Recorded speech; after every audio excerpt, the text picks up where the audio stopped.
भगवान पद्मनाभ स्वामी की इस पावन भूमि पर आना मेरा बहुत बड़ा सौभाग्य है।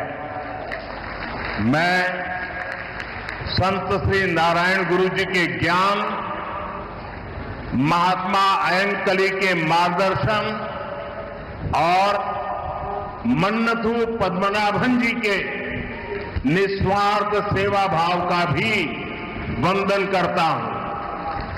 आज वसंत पंचमी सरस्वती पूजा का पावन पर्व भी है। ये महामाघ महोत्सवम उसका भी समय है। मैं केरला के लोगों को इन पर्वों की हार्दिक शुभकामनाएं देता हूं। आज नेताजी सुभाष चंद्र बोस जी की जन्म जयंती भी है। हम इसे पराक्रम दिवस के रूप में मनाते हैं। मैं सभी देशवासियों को पराक्रम दिवस की बहुत बहुत बधाई देता हूं।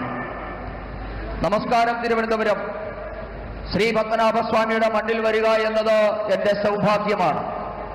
നാരായണ ഗുരുദേവന്റെ അറിവിന് മുന്നിൽ, മഹാത്മാ അയ്യൻകാളിയുടെ മാർഗദർശനത്തിനു മുൻപിൽ, മന്നത്ത് പത്മനാഭന്റെ നിസ്വാർത്ഥ സേവനത്തിനു മുന്നിൽ ഞാൻ നമസ്കരിക്കുന്നു. ഇന്ന് വസന്ത പഞ്ചമി ദിവസമാണ്. സരസ്വതി പൂജയുടെ പാവനമായ ദിവസം കൂടിയാണ് ഇന്ന്. അതോടൊപ്പം മഹാമാഘ മഹോത്സവവും നടക്കുകയാണ്. എല്ലാ മലയാളികൾക്കും ഈ മഹോത്സവങ്ങളുടെ എല്ലാ പേരിലുള്ള എല്ലാ നന്മകളും ഞാൻ നേരുകയാണ്. അതോടൊപ്പം ഇന്ന് നേതാജി സുഭാഷ് ചന്ദ്രബോസിന്റെ ജന്മദിവസമാണ്. ഇന്ന് രാജ്യം അദ്ദേഹത്തിന്റെ ജന്മദിന ദിവസത്തെ പരാക്രമ ദിവസം എന്ന പേരിലാണ് ആഘോഷിക്കുന്നത്. രാജ്യത്തെ എല്ലാവർക്കും നേതാജിയുടെ ജന്മദിനമായ പരാക്രമ ദിവസത്തിന്റെ ആശംസകളും ഞാൻ നേരുകയാണ്. मुझे लगता है कोई इफेक्ट आ रही है। जो माइक वाले हैं जरा उसको ठीक करें। മൈക്ക് ये संगीत पार्टी में तो इको इफेक्ट चाहिए, यहाँ क्या जरूरत है? समझाइए इनको। പറയുന്ന പരിഭാഷപ്പെടുത്തുന്നത് വളരെ ഇഫക്റ്റീവായിട്ട് കേൾക്കുന്നില്ല, നല്ല രീതിയിൽ കേൾക്കുന്നില്ല. മൈക്ക് ഒന്ന് അഡ്ജസ്റ്റ് ചെയ്യാനാണ്. എക്കോ കുറച്ചാൽ മതി. എക്കോ. मैं मेरा भाषण शुरू करने से पहले आज मेरे लिए बहुत भावुक पल है।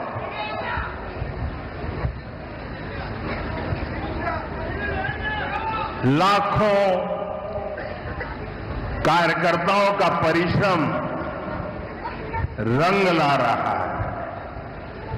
आज मैं सबसे पहले केरला की तिरुअनंतपुरम की जनता को,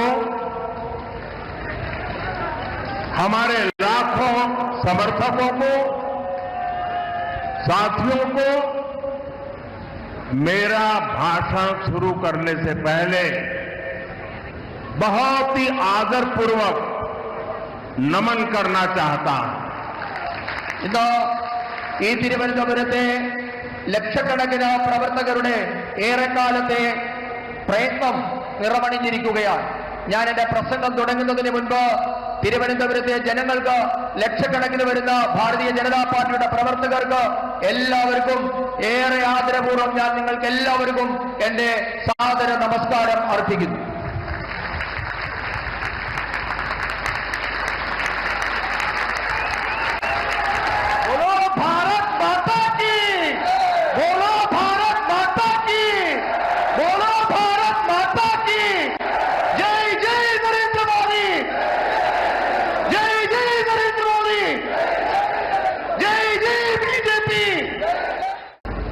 एनडीए सुहृदगणे,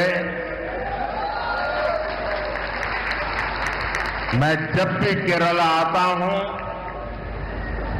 आपका स्नेह, आपका स्वागत गर्मजोशी से भरा होता है। और आज आपका उत्साह और भी स्पेशल है। आज मुझे यहां एक नई ऊर्जा दिख रही है। आज मुझे यहां एक नई होप दिख रही है। आपका ये जोश, ये विश्वास दिलाता है कि अब केरला में परिवर्तन होकर रहेगा। സുഹൃത്തുക്കളെ, और साथियों,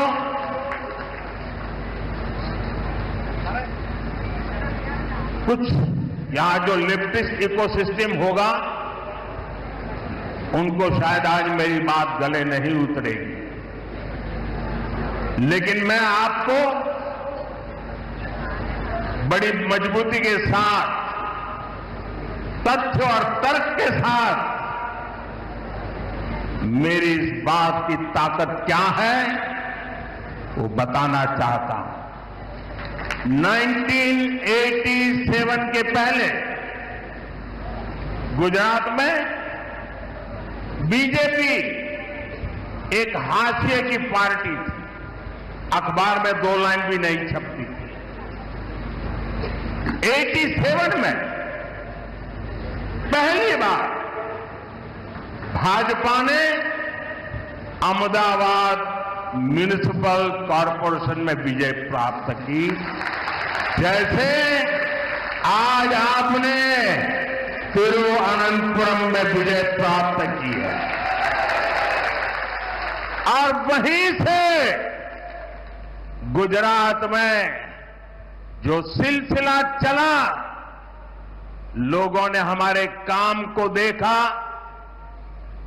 हमारे आचरण को परखा, और उसका परिणाम है कि आज पिछले कई दशकों से वहां की जनता ने हमें सेवा का मौका दिया था। शुरुआत एक शहर से हुई थी, केरला में भी शुरुआत एक शहर से हुई है, और इसलिए मैं कहता हूं अब केरला भारतीय जनता पार्टी पर अभूतपूर्व विश्वास करके हमारे साथ जुड़ चुका है। പ്രിയപ്പെട്ടവരെ, ഞാൻ കേരളത്തിൽ വരുമ്പോഴെല്ലാം നിങ്ങൾ സ്നേഹം നിറഞ്ഞ ഊഷ്മളമായ സ്വീകരണമാണ് എനിക്ക് നൽകാറുള്ളത്. എന്നാൽ ഇത്തവണ നിങ്ങളുടെ ആവേശം ഏറെ പ്രത്യേകതയുള്ളതാണ്. ഇന്ന് നിങ്ങളിൽ ഒരു പുതിയ ഊർജം എനിക്ക് കാണാൻ കഴിയുന്നുണ്ട്. നിങ്ങളിൽ ഇന്ന് ഒരു പുതിയ പ്രതീക്ഷ എനിക്ക് കാണാൻ കഴിയുന്നുണ്ട്. നിങ്ങളുടെ ഈ ആവേശം കാണുമ്പോൾ എനിക്കുറപ്പാണ് കേരളത്തിൽ ഇത്തവണ പരിവർത്തനമുണ്ടാകുക തന്നെ ചെയ്യുമെന്ന കാര്യം എനിക്കുറപ്പാണ്. ഞാൻ എന്റെ എല്ലാ ഉറപ്പോടും കരുത്തോടും കൂടി നിങ്ങളോട് പറയുന്നു, 1987 മുൻപ് ഗുജറാത്തിൽ ഭാരതീയ ജനതാ പാർട്ടി എന്നുള്ളത് തോൽവികൾ ഏറ്റുവാങ്ങുന്ന ഒരു പാർട്ടി മാത്രമായിരുന്നു. പത്രത്താളുകളിൽ പോലും ഇടം പിടിക്കാൻ പറ്റില്ലാത്ത ഒരു പാർട്ടിയായിരുന്നു. 1987 ആദ്യമായി അഹമ്മദാബാദ് മുനിസിപ്പാലിറ്റിയാണ് ഭാരതീയ ജനതാ പാർട്ടി വിജയിച്ചത്. അതുപോലെ ഇന്ന് തിരുവനന്തപുരം കോർപ്പറേഷനിലും നാം വിജയം നേടിയിട്ടുണ്ട്. ഇവിടെ നിന്നാണ് ഗുജറാത്ത് തുടങ്ങിയത്. ഗുജറാത്തിലെ ജൈത്രയാത്ര അഹമ്മദാബാദ് മുനിസിപ്പാലിറ്റിയിൽ നിന്നാണ് നാം തുടങ്ങിയത്. ആ അഹമ്മദാബാദിലെ ജനങ്ങൾ, ഗുജറാത്തിലെ ജനങ്ങൾ ഭാരതീയ ജനതാ പാർട്ടിയുടെ പ്രവർത്തനം കണ്ടു, അവരതിനെ വിലയിരുത്തി. അതിനുശേഷം അവർ നമുക്ക് തുടർച്ചയായി അവരെ സേവിക്കാനുള്ള അവസരം തന്നുകൊണ്ടിരിക്കുകയാണ്. ഒരു പട്ടണത്തിൽ നിന്ന് തുടങ്ങിയ ജൈത്രയാത്രയാണ് ഇന്ന് നാം ഗുജറാത്തിൽ തുടർച്ചയായി ഭരിക്കുന്നതിൽ എത്തി നിൽക്കുന്നത്. അതേപോലെ ഇന്ന് കേരളത്തിലും നാം ഒരു പട്ടണത്തിൽ നിന്ന് തുടങ്ങുകയാണ്. എനിക്കുറപ്പുണ്ട്, ഇന്ന് കേരളം ഭാരതീയ ജനതാ പാർട്ടിയെ വിശ്വസിച്ചു തുടങ്ങിയിരിക്കുന്നു. मेरे साथ बोलिए, भारत माता की जय, भारत माता की जय, भारत माता की जय।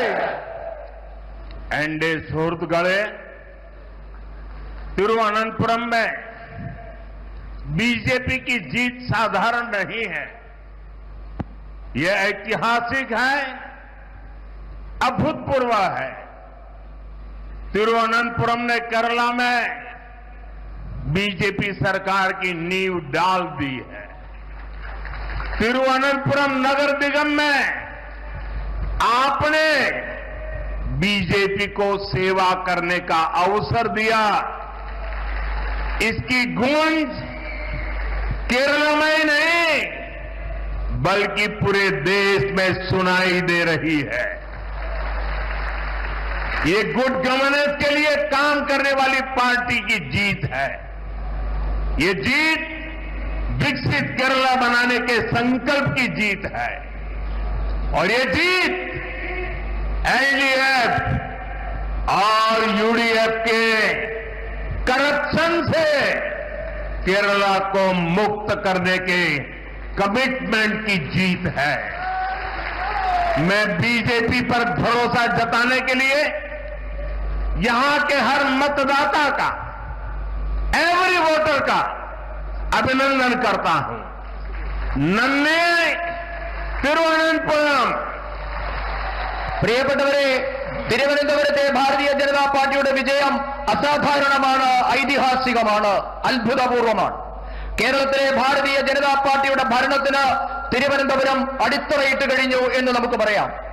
തിരുവനന്തപുരം കോർപ്പറേഷനിലെ ജനങ്ങൾ നിങ്ങളെ സേവിക്കാൻ ഒരവസരം ഇന്ന് ഭാരതീയ ജനതാ പാർട്ടിക്ക് നൽകിയിട്ടുണ്ട്. തിരുവനന്തപുരത്തെ ബിജെപിയുടെ വിജയകാഹളം കേരളത്തിൽ മാത്രമല്ല രാജ്യം മുഴുവൻ ഇന്ന് അലയടിക്കുകയാണ്. ഇത് സദ്ഭരണത്തിനായി യത്നിക്കുന്ന പാർട്ടിയുടെ വിജയമാണ്. വികസിത കേരളം എന്ന സ്വപ്നം യാഥാർത്ഥ്യമാക്കാനുള്ള വിജയമാണിത്. ഇടത് വലത് അഴിമതി ഭരണത്തിൽ നിന്ന് കേരളത്തെ മോചിപ്പിക്കുമെന്ന നിശ്ചയദാർഢ്യത്തോടുകൂടിയുള്ള വിജയം കൂടിയാണ് ഇത്. ഭാരതീയ ജനതാ പാർട്ടിയിൽ വിശ്വാസമർപ്പിച്ച തിരുവനന്തപുരത്തെ ഓരോ വോട്ടറെയും ഞാൻ അഭിനന്ദിക്കുന്നു. തിരുവനന്തപുരത്തിന് നന്ദി, നന്ദി തിരുവനന്തപുരം. मैं देख रहा हूं एक छोटा बच्चा और कब से खड़ा है हाथ ऊपर करके। बेटे थक जाओगे, आप अपना चित्र मुझे दे दीजिए, पीछे अपना एड्रेस वगैरह लिख लीजिए, मैं आपको चिट्ठी लिखूंगा और मैं एसपी जी को कहूंगा कि इस बच्चे का जो प्यार है, आशीर्वाद है, वो जरूर ले लीजिए। എനിക്ക് ഇവിടെ നിന്നോട് കാണാൻ ഒരു यहाँ ये मैडम भी कुछ देना चाहती है लग रहा है। वो बड़ा किताब बना करके लाई लगती है। എനിക്ക് ഇവിടെ നിന്നുകൊണ്ട് കാണാം ഒരു കൊച്ചുകുഞ്ഞ് കുറെ നേരമായി ഒരു ചിത്രം ഉയർത്തിപ്പിടിച്ചു നിൽക്കുന്നുണ്ട്. മകനെ, നിന്റെ കൈ കഴിക്കും, അവിടെ ഇരിക്കുക. ഞാൻ ഇവിടെ എസ് പി ജിയോട് പറയുന്നുണ്ട്, നിന്റെ ആ ചിത്രം ഇവിടെ ഏൽപ്പിക്കുക. ആ ചിത്രം തരുമ്പോൾ അതിന്റെ പിറകിൽ നിന്റെ അഡ്രസ്സും മകന്റെ കുഞ്ഞിന്റെ അഡ്രസ്സ് കൂടി അതിൽ എഴുതണം. ഞാൻ കുഞ്ഞിനെ കത്തയക്കുന്നതാണ്. അതോടൊപ്പം തന്നെ ഒരു മാഡം ഏതോ ഒരു പുസ്തകം ഉയർത്തിപ്പിടിക്കുന്നത് കാണുന്നുണ്ട്. അതെന്താണെന്ന് മനസ്സിലായില്ല. जरा कोई कलेक्ट कर ले इसको। ആരെങ്കിലും അതൊന്ന് കളക്ട് ചെയ്യണം.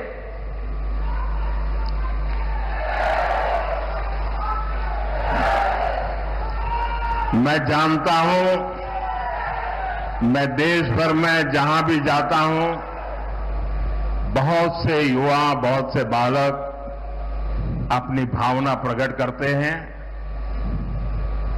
और मैं जानता हूं कि इसके बाद कुछ मुझको विशेष प्रेम करने वाले लोग भांति भांति के रील बनाते हैं। कोई इसको प्री प्लान बड़ा ड्रामा है ऐसा कहते हैं। ये सारी गालियां मैं सुनता हूं। क्यों? क्योंकि मैं आपके प्यार को समझता हूं।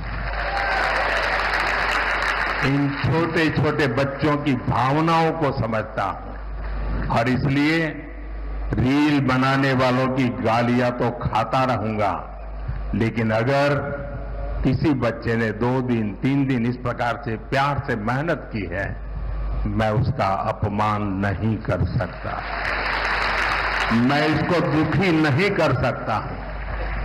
रील जितने ही बनने हैं बन ले, जनता के प्रति मेरी जो जिम्मेवारी है और जनता का मेरे प्रति जो भाव है, वो इन रील से हजारों लाखों गुना अधिक ताकतवर है।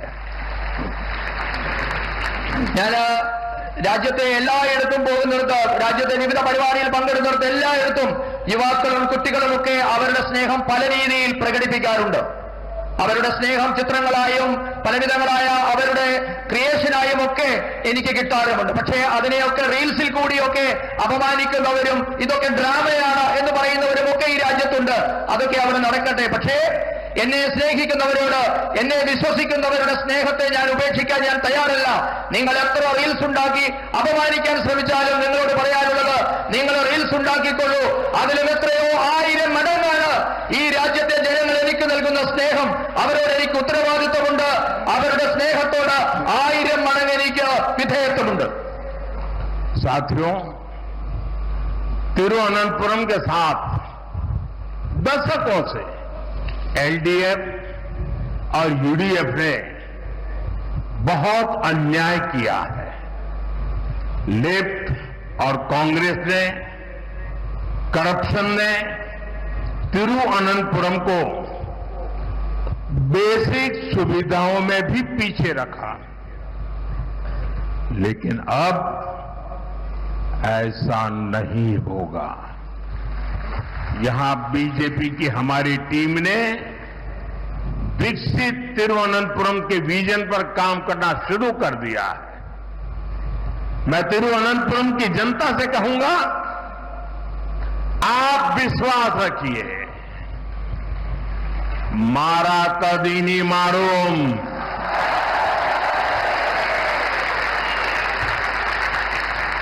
जो अब तक नहीं बदला वो अब बदलेगा. तिरुवनंतपुरम पूरे देश के लिए एक मॉडल सिटी बनेगा. I extend my full support to make Tiruvananthapuram one of the best cities of India. പ്രിയപ്പെട്ടവരെ, കഴിഞ്ഞ 7 പതിറ്റാണ്ടായി ഇടത് വലത് മുന്നണികൾ തിരുവനന്തപുരത്തോട് അനീതിയാണ് ചെയ്തുകൊണ്ടിരിക്കുന്നത്. ഇവരുടെ അഴിമതി മൂലം തിരുവനന്തപുരം അടിസ്ഥാന സൗകര്യ മേഖലയിൽ പോലും പിന്നാക്കം പോയി. എന്നാൽ ഇനി മുതൽ അങ്ങനെയാവില്ല. വികസിത തിരുവനന്തപുരം എന്ന സ്വപ്നം സാക്ഷാത്കരിക്കാൻ ഭാരതീയ ജനതാ പാർട്ടി പരിശ്രമം തുടങ്ങിക്കഴിഞ്ഞിരിക്കുന്നു. തിരുവനന്തപുരത്തെ ജനങ്ങളോട് ഞാൻ പറയുന്നു, നിങ്ങൾക്ക് വിശ്വസിക്കാം, മാറാത്തത് ഇനി മാറും. ഇതുവരെ മാറാത്തത് എന്തായിരുന്നു, അത് മാറി തുടങ്ങിയിട്ടുണ്ട്. മുഴുവൻ രാജ്യത്തിനും മാതൃകയായി തിരുവനന്തപുരം ഇനി മാറുമെന്ന് നിങ്ങൾക്ക് വിശ്വസിക്കാം. രാജ്യത്തെ തന്നെ ഏറ്റവും മികച്ച നഗരമാകാനുള്ള തിരുവനന്തപുരത്തിന്റെ പരിശ്രമത്തിന് ഞാൻ എല്ലാ പിന്തുണയും വാഗ്ദാനം ചെയ്യുന്നു. एनडीए शोरतगढ़े आने वाले चुनाव केरला की दशा और दिशा को बदलने का चुनाव है. जब केरला के फ्यूचर की बात आती है तो आपने अब तक 2 पक्ष ही देखे हैं. एक तरफ एलडीएफ और दूसरी तरफ यूडीएफ, और इन दोनों ने बारी बारी से केरला को तबाह किया है. लेकिन एक तीसरा पक्ष भी है.